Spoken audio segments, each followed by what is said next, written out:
Hey guys, today I would like to talk about accessible web conception and web design.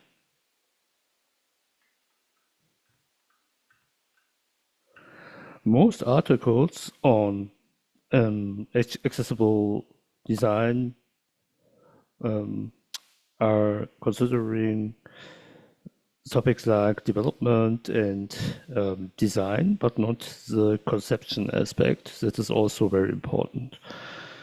Um, as you know, perhaps, probably, many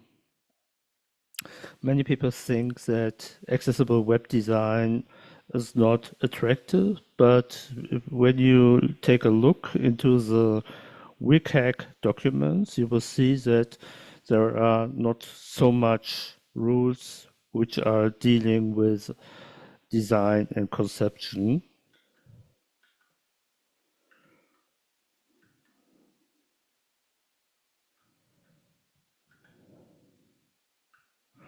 You have, for example, 1.1.1, the guideline, which says that every non-text content which is relevant to understand the function or the information needs an alternative description.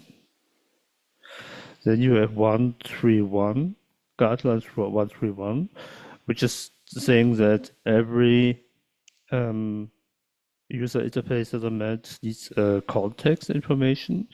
This means that people who are, for example, blind, need an information about what the UI element is doing, or what is its purpose, and what is its label to get information.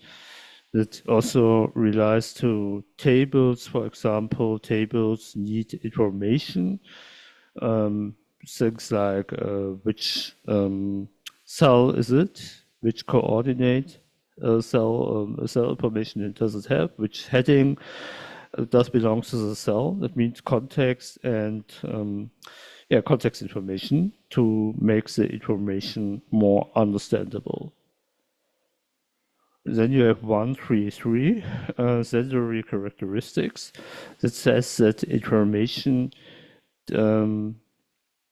may not only be communicated via the position, the design, or the color, or the shape of the element. That means you have to, in most cases, you need a textual label or hidden textual label, which is communicating the purpose of the UI element.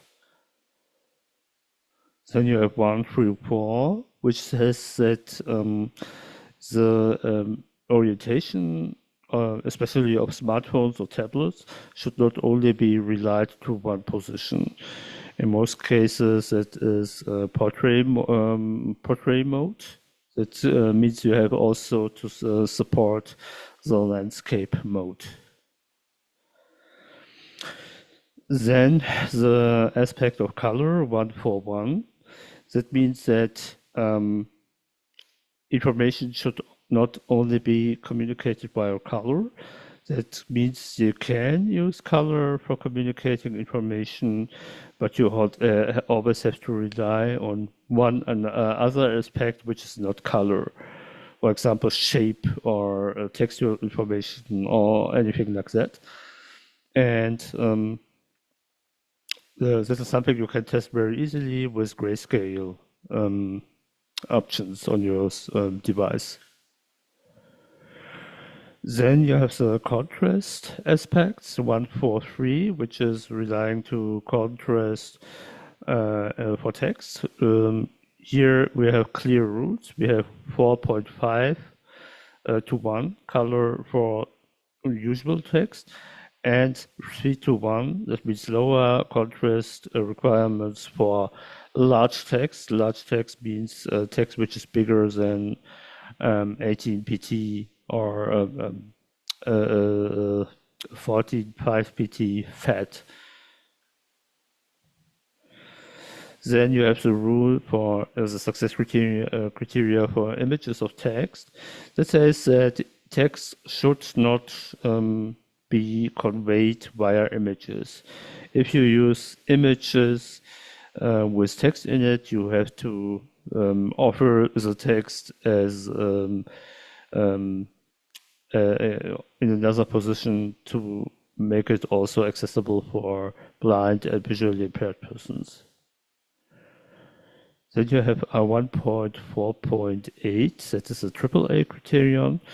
I don't think that many people do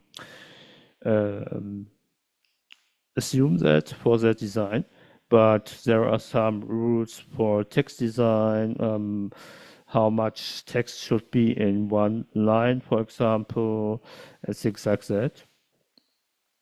It doesn't make sense to take a look on this, but it is not mandatory.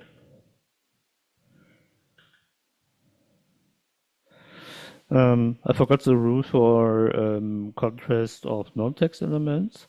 For non-text elements, you have the contrast ratio of 3:1. Then you have text spacing. This means that text should also be readable when the text spacing is enlarged.